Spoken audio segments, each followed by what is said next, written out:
이름으로 기도드립니다. 아멘.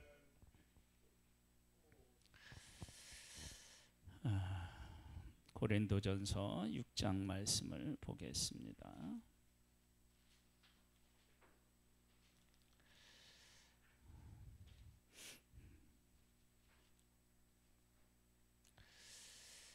고린도전서 6장 19절 20절이고요. 신약성경 270쪽에 있습니다.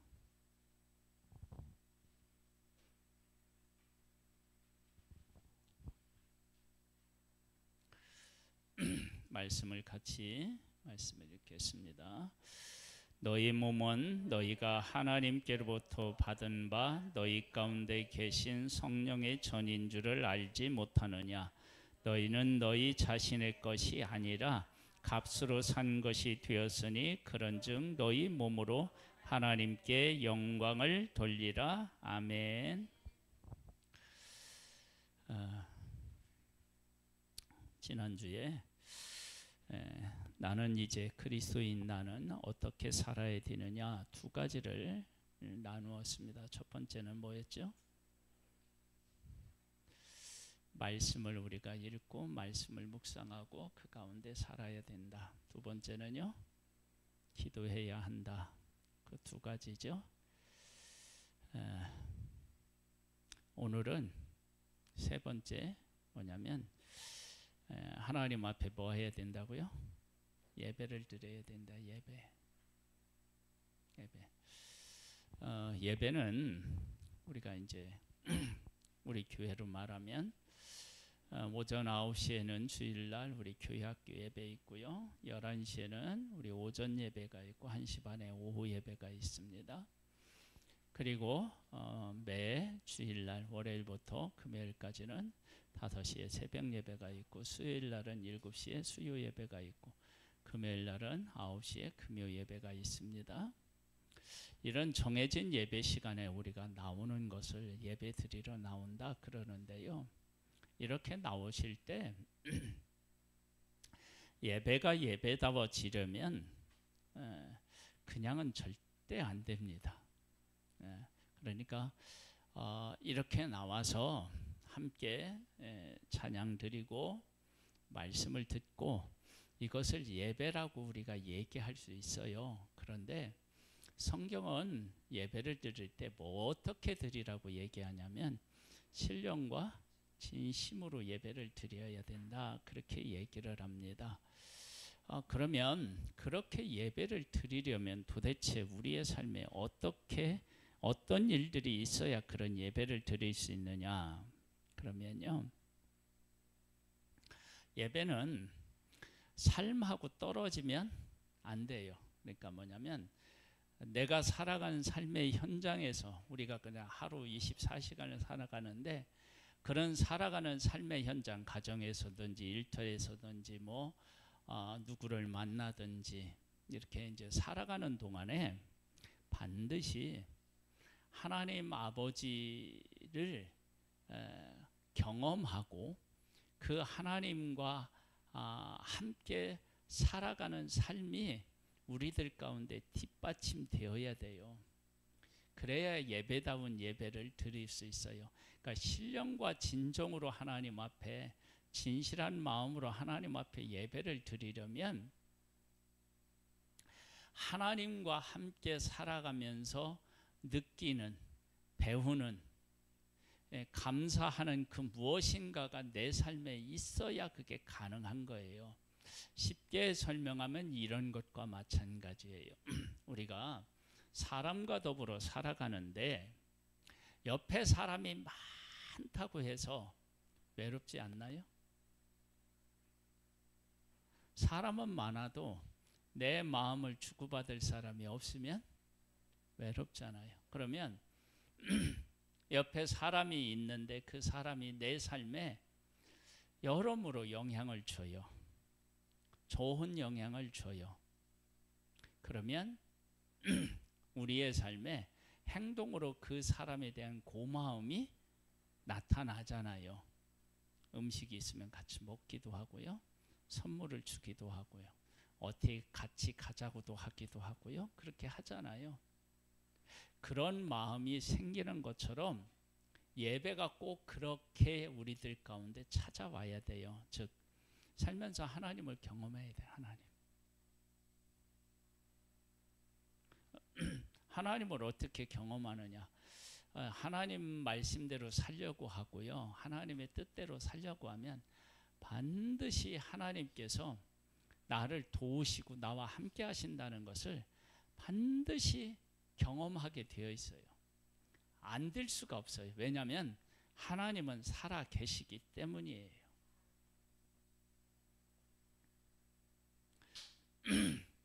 제가 지난번에도 한번 말씀을 드렸는데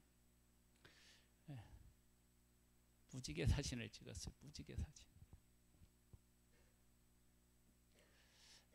무지개 사진을 뭐 다 찍었잖아요. 근데 그 사진은 조금은 특별해요. 왜냐하면 그 무지개에 무엇을 담았어요? 십자가를 담았어요. 그게 이제 전체적으로 이렇게 우리가 생각해 보면 이게 하나님의 은혜라고 얘기하지 않을 수가 없는 거예요. 뭐냐면 구원데이 때문에 부흥회가 있었어요. 부흥회에 우리 그 제주도 그 선교하는 그 팀이 뭐 특별 찬양하고 예배 이렇게 함께 드리기로 했어요. 근데 제가 운전을 해줘야 돼. 그래서 제가 운전해서 가고 뭐 또 사진도 찍어주고 그러는데 예심교회를 이렇게 가는데 제 아내가 무지개가 떴다 그래서 그러면 찍어봐 그러는데 달리는 차에서 무지개를 쉽게 찍을 수 없잖아요. 그래서 예심교회가 다가갔어요. 그랬더니 그 바로 옆에 돈가스 클럽이라고는 식당이 있는데 거기서 누가 마당에서 주차장에서 찍고 있어요. 아 저기서도 무지개가 잘 보이나 보다. 그래가지고 주차를 해놓고 거기서 사진을 찍었는데 이게 무지개가 시작된 곳도 선명하고 저쪽 끝에도 그게 선명해요. 근데 이 가운데는 그렇게 선명하지가 않아요. 그렇게 이제 사진을 몇 방을 찍고 이제 우리 이제 예배 드리러 가고 또 찬양 연습도 해야 되고 가려고 하는데 제 마음속에 옥상에 올라가서 한번 찍어봐야 되겠다. 그리고 옥상에 올라갔어요. 사진을 찍었는데 구름이 이렇게 무지개 있는데 가리고 무지개가 이게 흐릿해요. 찍었는데 옥상까지 올라와서 이게 뭔 고생이냐 그럴 만큼 그 무지개가 그래요. 속으로 하나님 앞에 그랬죠. 하나님 한번 선명한 무지개 좀 한번 보여줘 보세요. 그랬는데 이제 예심교회 이렇게 이제 십자가 중탑이 있는 데가 이렇게 있다면 이렇게 딱 돌으면 이쪽 뒤에가 그 높은 건물이 거의 없어요. 그리고 그쪽으로 이렇게 가보면 김포공항으로 이렇게 해갖고 뭐 이렇게 논하시고 저쪽에 이제 이렇게 이제 해가 넘어가면서 막 구름이 이렇게 꼈는데 그 사이로 햇볕이 비치니까 이게 막 구름이 이게 멋있는 거예요. 거기 사진을 딱 찍고 딱 돌아섰는데 무지개가 선명하게 이 십자가를 띄고 이렇게 있는 거예요. 얼마나 기분이 좋았겠어요. 그래서 그것을 찍고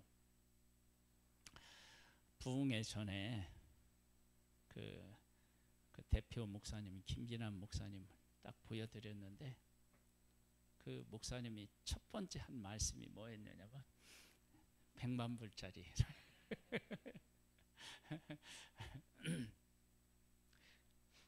그런데 그게 이제 그 돈의 얘기가 아니고요. 지금 구원데이 하고 이런 일을 다 하는데 어려움이 왜 없었겠어요? 어려움이 힘들고 어려운 일들이 많았겠죠. 그리고 지금도 힘들겠죠. 그런데 그 일 하는 것을 하나님께서 뭐냐면은 기뻐하고 계시고 하나님께서 보여주네요. 잘했어요. 센스 만점이에요. 저 사진이에요. 그 구원대회를 이끌어 가는 데 있어서 힘들고 어렵고 또 정말 이렇게 하면 될까라고 하는 그런 생각들을 하면서 이런 일들을 해나가지 않았겠어요? 그런데 저 무지개를 지금 저게 그 예심교회 제가 옥상에서 그 종탑을 놓고 찍은 사진인데 저걸 딱 보면서 하나님이 이 일을 기뻐하시는구나, 하나님이 도와주시는구나, 그게 그 믿음으로 확 온 거예요. 그 목사님의 마음에. 그러면 그 목사님도 그렇고 저도 그렇고요. 하나님을 만났겠어요? 못 만났겠어요? 아니, 우리 삶에 그러한게 해서 만나든지 사람을 만나서 어떤 얘기를 듣는다든지 그런 일들을 통해서요, 하나님이 나와 함께 하시고 나를 돕고 계시다라고 하는 사실을 삶에서 경험하는 거예요. 그런 것들을 경험하고 하나님을 만나고 나면 어떻게 되느냐? 살아계신 하나님, 나를 도우시는 하나님, 그리고 내가 이렇게 하기를 원하신다라고 하는 하나님이 나에게 얘기하는 소망, 이런 것들을 깨달아 알게 되고 느끼게 되고요. 그런 하나님을 만나고 그 하나님을 고백하면서 어디 이렇게 예배 시간에 나와서 예배를 드리는 것, 그런 것이 곧 뭐냐면 정말로 내가 마음을 다하고 뜻을 다해서 하나님 앞에 예배 드리는 거예요. 그런 일들이 우리에게 있어야 된다고요. 아브라함이 갈대우르에서 약속의 땅에 가서 맨 먼저 한 일이 뭐예요? 제단을 쌓는 것인데, 그때는 제단이고 지금은 예배예요. 예배를 드렸어요. 왜 예배를 드렸어요? 갈대우르에서요 약속의 땅까지 가는 길은 이게 한 2,000km 되던가요? 그런 먼 거리예요. 근데 그런 거리를 뭐 요즘 같은 비행기 타고 가고 뭐 자동차 타고 갈 수 있지만 그때는 치안이라는 게 없어요. 나를 내가 지켜야 돼요. 근데 그 먼 길을 갔는데 그곳에 갈 수 있게 하신 것은 자기의 힘이 아니라 하나님이 도우셨다라고 하는 것을 부인할 수 없을 만큼 확실했던 거예요. 그래서 어떻게 되느냐?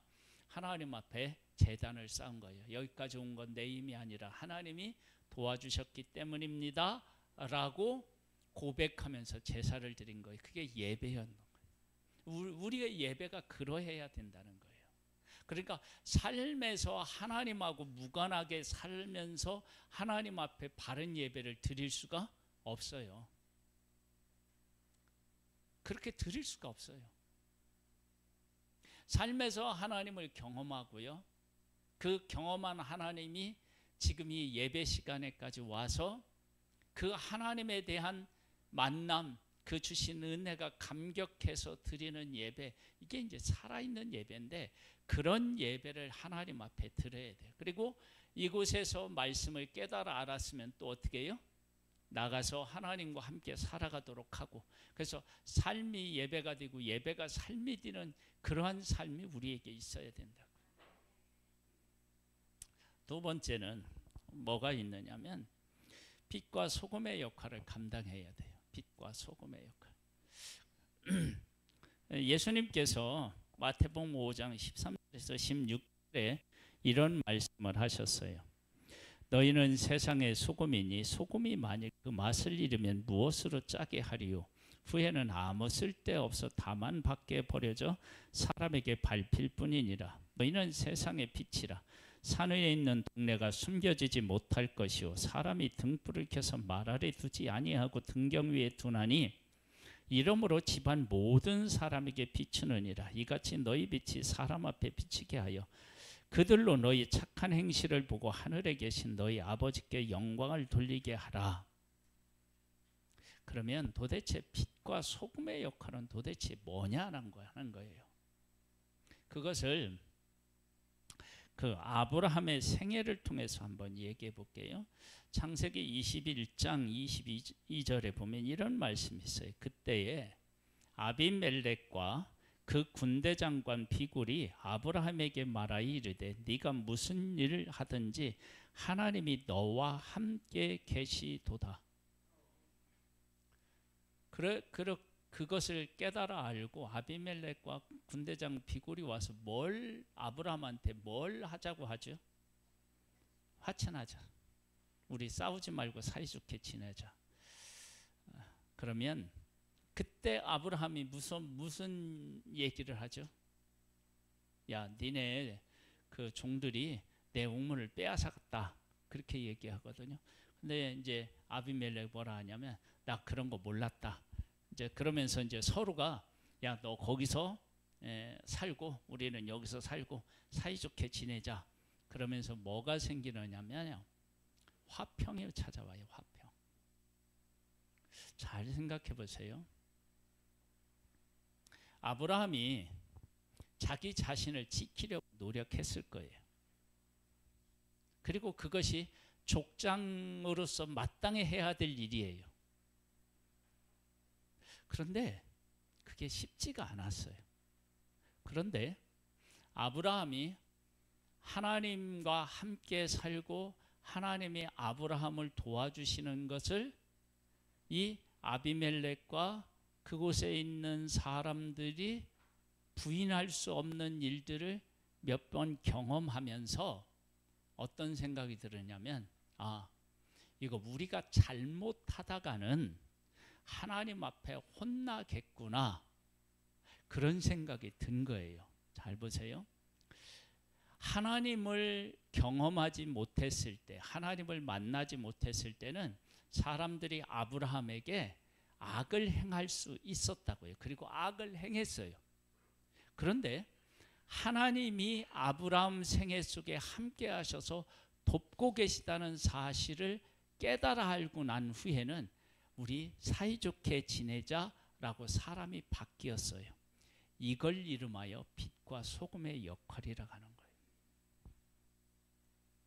우리의 착한 행실이라고 얘기할 때 도덕적으로 윤리적으로 그런 것이 아니라 그보다 더 근본적인 것이 뭐냐 그러면 하나님이 우리들 가운데 함께 계시다. 그러면 우리들 가운데 함께 계신 하나님이 사람들에게 분명히 보여지면 내 욕심대로 살 수 있나요? 없나요? 안 돼요. 내가 화가 난다고 해서 화나는 대로 내가 마음대로 할 수 있나요? 없나요? 안 돼요. 즉 우리가 빛과 소금의 역할을 감당한다라고 얘기했을 때 가장 중요한 것이 뭐냐면 하나님이 우리 가운데 계셔서 우리와 함께 계시고 일하고 계시다라고 하는 사실을 나뿐만 아니라 예수 믿지 않는 사람들까지라도 그것을 분명히 부인하지 못하고 고백할 수 있도록 만드는 거예요. 이게 얼마나 중요한지 몰라요. 여러분, 윤리와 도덕적인 차원에서 예수 안 믿는 사람보다 우리가 조금 나을 수도 있고 어떤 경우는 그보다 더 못할 수도 있어요. 그런데 그렇게 윤리와 도덕적으로 다른 사람보다 낫다, 못하다 그렇게 하면 서로 어떻게 되냐면 윤리와 도덕적으로 바르게 살면서 다른 사람을 평가하고 비판하고 비난하고 이렇게 갈 수 있어요. 그런데 하나님이 살아계시고 그 하나님이 우리 가운데 계셔서 우리의 말과 행동이 하나님 중심이 되면 그렇게 할 수가 없어요. 그것이 진짜 빛과 소금의 역할을 감당하는 거예요.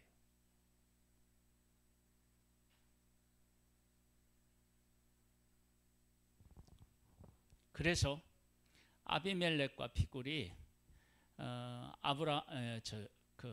아브라함을 찾아와서 뭐라 한다고요? 우리 싸우지 말고 사이좋게 지내자. 그 싸우지 말고 사이좋게 지내자고 하는 그 상태에 이르기까지 하나님께서 아브라함과 함께 하셔서 아브라함을 도우시고 아브라함이 하는 일에 하나님이 복을 주시고 그런 일들이 자기들이 생각한 것보다 훨씬 더 어떻게 해요? 잘 되었다라고 하는 거예요. 그래서 부인할 수가 없는 거예요. 그렇게 해서 그들마저도 하나님이 자기들이 살고 있는 이 삶의 영역에 오셔서 통치하고 계시구나, 다스리고 계시구나, 그런 것들을 깨달아 알았기 때문에 이제는 마음대로 악을 행할 수가 없는 거예요. 사이좋게 지내야 되는 거예요. 그렇게 만들어 나아가는 것, 그것이 바로 뭐냐면 빛과 소금의 역할인 거예요. 우리가 윤리와 도덕적인 차원에서 조금 낮고 그보다 못하고 이런 차원이 아닌 거예요.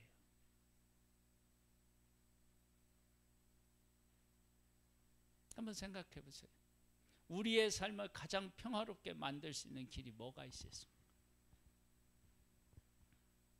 사람은요, 누군가가 어떤 생각을 하고 어떤 행동을 하는지를 다 지켜볼 수가 없어요.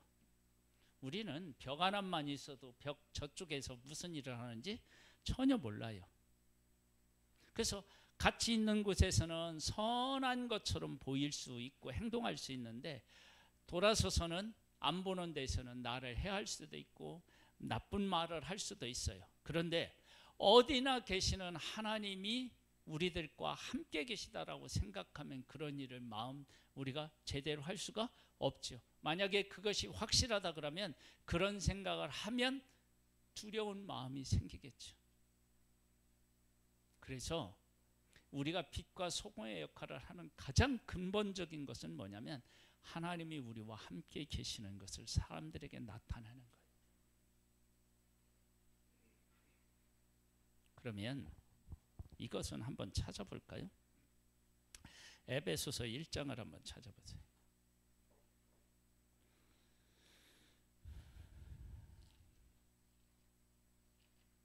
나는 나이 먹어서 애를 못 빼는데 그런 에베소서가 아니고요. 지역 이름이에요. 에베소서 1장 어디야? 310쪽 신약성경 310쪽.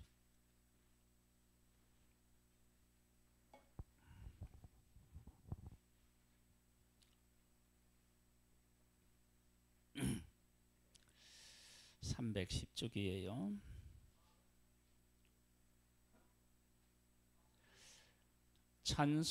찬송하리로다. 하나님 곧 우리 주 예수 그리스도의 아버지께서 그리스도 안에서 하늘에 속한 모든 신령한 복을 우리에게 주시되 곧 창세전에 그리스도 안에서 우리를 택하사 우리로 사랑 안에서 그 앞에 거룩하고 흠이 없게 하시려고 그 기쁘신 뜻대로 우리를 예정하사 예수 그리스도로 말미암아 자기의 아들들이 되게 하셨으니 이는 그가 사랑하시는 자 안에서 우리에게 거저 주시는 바 그의 은혜의 영광을 찬송하게 하려는 것이라. 지금 이 말의 뜻을 정확하게 이해하셔야 됩니다. 이제 우리가 구헌데이 그래서 이제 막 우리가 복음을 전한다라고 할 때 이 복음을 전하는 일이 도덕과 윤리적으로 그들보다 나아야 되죠. 그게 맞는 말이에요. 그런데 성경에 얘기하는 진짜 복음은 그걸 얘기하지 않아요. 그럼 뭘 얘기하느냐? 그럼 사람들에게 이걸 보여줘야 돼요. 뭘 보여주느냐? 내가 하나님을 믿는다, 예수님을 믿는다. 이제 이렇게 얘기할 때 우리는 보편적으로 이제 이 말을 들을 때 어떻게 이 말을 듣느냐? 그러면 저 사람이 예수 믿으니까 예수 믿는 사람으로서 좀 진실하고 또 뭐 이렇게 잘 살겠지, 믿을 만한 사람이겠지, 이런 생각을 할 수 있는데 성경은 그걸 얘기하지 않아요. 그럼 뭘 얘기하느냐? 나같이 부족한 사람이, 나같이 죄인이 하나님의 은혜와 사랑 가운데서 하나님의 자녀가 되어서, 이 얘기가 무슨 얘기냐? 네가 어떤 위치에 있든 누구든 관계없이 하나님이 너를 불러서 하나님의 자녀 삼고자 하는 그런 하나님이셔. 그것을 드러내 보여주는 존재로 나를 부르신 거예요. 여러분 지금 이 말이 무슨 말인지 잘 이해가 안 될 거예요. 이걸 조금 더 쉽게 설명할게요.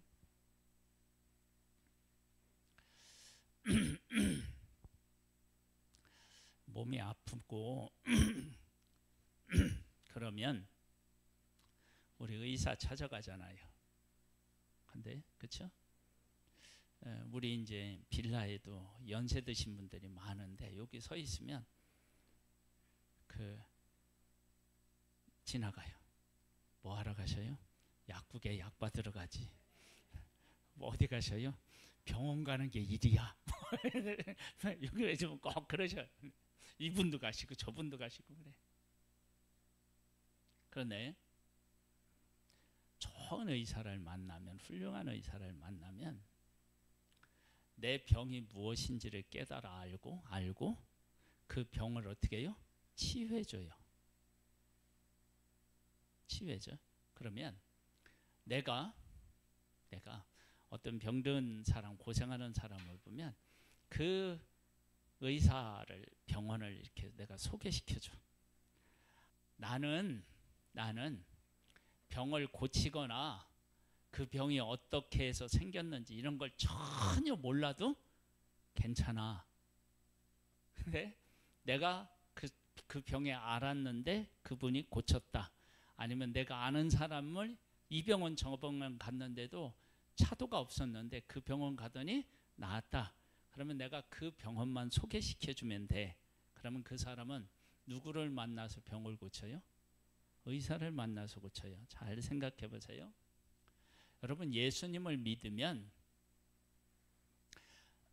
무엇을 사람들에게 가장 중요하게 보여줘야 되느냐? 그러면 나 같은 사람이, 내가 어떤 사람인지 알죠, 스스로. 여러분 스스로 다 알죠. 내가 얼마나 위선적인 존재인지, 내가 얼마나 못된 생각을 하고 다른 사람 모를 때 얼마나 내가 나쁜 짓을 하고 있는지 내 스스로 알아요. 물론 이러한 나를 옆에 있는 사람들이 알기도 할 거예요. 그러나 그가 다 모르는 악함이 나에게 있어요. 그런 나를 하나님이 사랑하셔서 독생자를 보내서 나의 그 죄를 용서해서 하나님의 자녀로 삼아 주셨어. 이 하나님이 얼마나 대단하고 얼마나 그 은혜가 크고 얼마나 그 사랑이 크셔. 그 하나님이 너도 찾고 계시고 너도 불러서 하나님의 자녀가 되게 하시고 싶으셔. 그것을 이야기해 줄 수 있는 사람이 누구냐? 바로 나인 거예요. 여러분 내가 어떤 사람보다 더 도덕과 윤리적으로 더 잘 살 수 있어요. 그렇게 해야 돼요. 그런데 그렇게 하는 것이 복음이 아니고요. 복음은 뭐냐면 나같이 부족한 사람을 하나님의 은혜와 사랑을 베푸셔서 하나님의 자녀가 되게 하셨어. 너도 하나님이 그렇게 하실 수 있는 분이 하나님이셔. 그러니까 하나님에게 나아가서 하나님의 사랑과 은혜를 입어봐. 그렇게 얘기하는 것, 그게 곧 뭐냐면요, 빛과 소금으로 살아가는, 실질적으로 내 삶에서 그렇게 사람들을 소개해 줄 수 있는 것, 그것이 가장 중요한 빛과 소금의 역할인 거예요. 이해가 되시나요? 내가 사람들 앞에서 얼마나 잘 사는지 그런 문제가 아니고, 하나님이 한 사람 한 사람에게 어떤 큰 은혜와 사랑을 베풀기를 원하시는지, 그리고 베풀고 계시는지, 그리고 그 은혜와 사랑을 내가 입었어.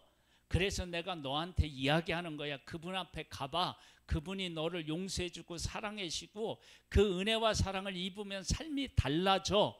그래서 내 의로운 행동이 앞서는 게 아니라 항상 하나님의 은혜와 사랑을 앞세워서 그 은혜와 사랑을 다른 사람들로 하여금 경험하도록 이끄는 것, 그게 뭐냐면 우리가 해야 될 가장 중요한 일인 거예요.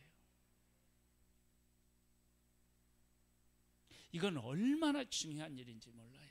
그래서 내가 부족하다고 할지라도 사람들은 내 부족한 것을 보고 교회도 욕할 수도 있고 나를 욕할 수도 있고 또 예수 믿는 모든 사람을 욕할 수도 있어요. 그런데 그래, 내가 그렇게 못난 사람이고 부족한 사람이야. 그런데 그런 나를 하나님은 한 번도 마음이 변치 않고 똑같은 사랑으로 나를 사랑해. 당신도 그 하나님의 사랑과 용서를 덧입었으면 좋겠어. 경험했으면 좋겠어. 내가 그 길을 막아서 내가 하나님 앞에도 죄송하고 너한테도 미안한데, 그런데 이와 같은 나조차도 하나님은 사랑하고 용서하시고 품으셔. 네가 그 은혜와 사랑을 경험했으면 좋겠어. 그게 예수 믿는 사람이 해야 될 가장 중요한 일이에요. 그러니까 나의 의로운 행동이 아니라 하나님의 은혜와 사랑이 얼마나 큰지를 사람들로 하여금 깨달아 알 수 있도록 만드는 것, 그게 바로 우리가 해야 될 일이라고요. 여러분, 도덕과 윤리적으로 나보다 더 잘하는 사람이 있나요, 없나요? 있어요. 그런데 하나님의 은혜와 사랑과 견주어서 자랑할 수 있는 사람은 이 세상에 아무도 없어요. 그래서 그 하나님을 끊임없이 사람들에게 인식해요. 그러면 어떤 일이 있느냐? 사람들이 나를 보지 않고 나에게 은혜를 베푸시고 사랑을 베푸시고 용서하시는 하나님을 바라보게 되어 있고, 그 하나님을 만나는 그런 역사가 일어나고, 그렇게 되는 것이 복음을 전하는 거예요. 이해가 되셔요? 그러니까 사람 보면 돼요, 안 돼요? 안 돼요. 그 교회는 왜 이렇게 속이는 사람도 많고 속는 사람도 많고 못된 사람도 많느냐면 아주 간단해요. 하나님이 그 사람들까지도 다 품어서 그래요.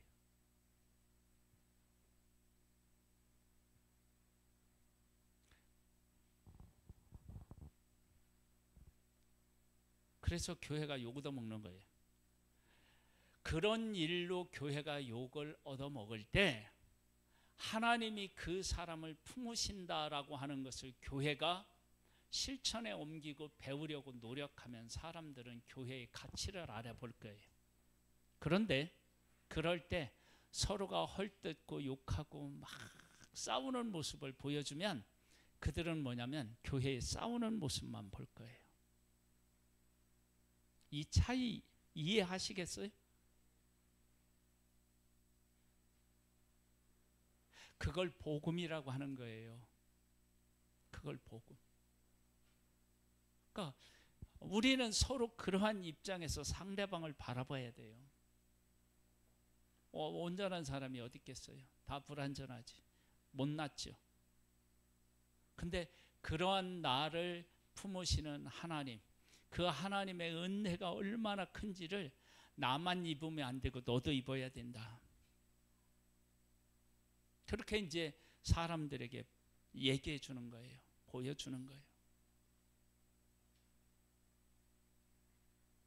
그리고 우리들 가운데 잘못이 있을 때 서로를 비판하지 아니하고 하나님의 그 은혜와 사랑을 부족하지만 내가 받았으니까 실천해 보려고 애를 써서 비록 우리 교회 안에 부족하고 연약한 모습들이 있을지라도 그것을 품고자 애를 쓰고 힘이 부족할 때 하나님 앞에 은혜를 구해서 하나님의 도움을 받으려고 애쓰고 이러한 모습을 보면 교회의 가치가 세상에 바르게 인식되어지는 거예요. 여러분, 완벽할 수는 없어요. 우리가 그렇게 하나님을 믿는 사람으로서 살아가게 된다면 하나님은 우리 교회를 통해서 하나님의 귀한 역사를 이루어 가실 것입니다. 그 일에 한 사람 한 사람, 우리 성도님 한 사람 한 사람이 함께 할 수 있게 되기를 주님의 이름으로 축복합니다. 하나님 아버지, 구원을 받은 내가 어떻게 살아야 하느냐 예배 드려야 됩니다. 아니, 말씀을 읽어야 되고요. 그리고 기도해야 되고 하나님 앞에 예배를 드려야 되고 하나님을 세상에 드러내 보여야 됩니다. 이 귀한 일을 어떻게 우리가 해야 될지 말씀을 통해서 생각해 보았습니다. 우리 모두 하나님을 사람들에게 소개해 주는 이 귀한 복된 일을 우리 한 사람 한 사람이 다 감당해 나갈 수 있도록 성령의 역사를 우리 가운데 풍성하게 베풀어 주시옵소서. 예수님의 이름으로 기도드립니다. 아멘.